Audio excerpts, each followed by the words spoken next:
The Rape of Proserpine. Ceres first turned the earth with the curved plough. She first gave corn and crops to bless the land. She first gave laws. All things are Ceres' gift. Of Ceres I must sing. Oh, that my song may hymn the goddess's praise as she deserves, a goddess who deserves high hymns of praise. The huge three-angled isle of Sicily lies piled upon the body of the giant Typhon, whose hopes had dared heaven's palaces, and holds him fast beneath its mighty mass. Often he strives and strains to rise again, but on his right hand long Pelorus stands, and on his left Pachynus.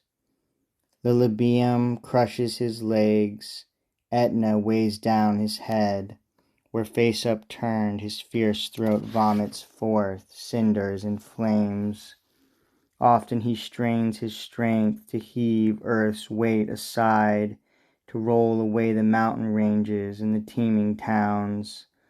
Then the land quakes, and even the king who rules the land of silence shudders lest the ground in gaping seams should open, and the day stream down and terrify the trembling shades. In dread of such disaster Hades' king had left his dark domains, and to and fro, drawn in his chariot and sable steeds, inspected the foundations of the isle.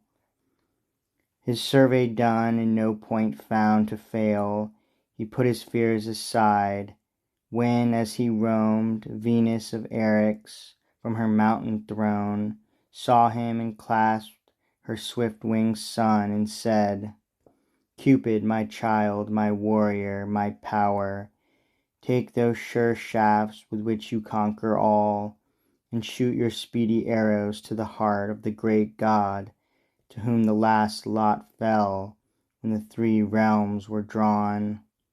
Your mastery subdues the gods of heaven, and even Jove subdues the ocean's deities in him, even him who rules the ocean's deities. Why should hell lag behind? Why not there too extend your mother's empire and your own? The third part of the world's at stake, while we in heaven, so long suffering, are despised. My power grows less, and less the power of love. Do you not see how Pallas and Diana, queen of the chase, have both deserted me? And Ceres' daughter, if we suffer it, will stay a virgin too, her hopes the same. So for the sake of our joint sovereignty, if that can touch your pride, unite in love that goddess with her uncle. So she spoke.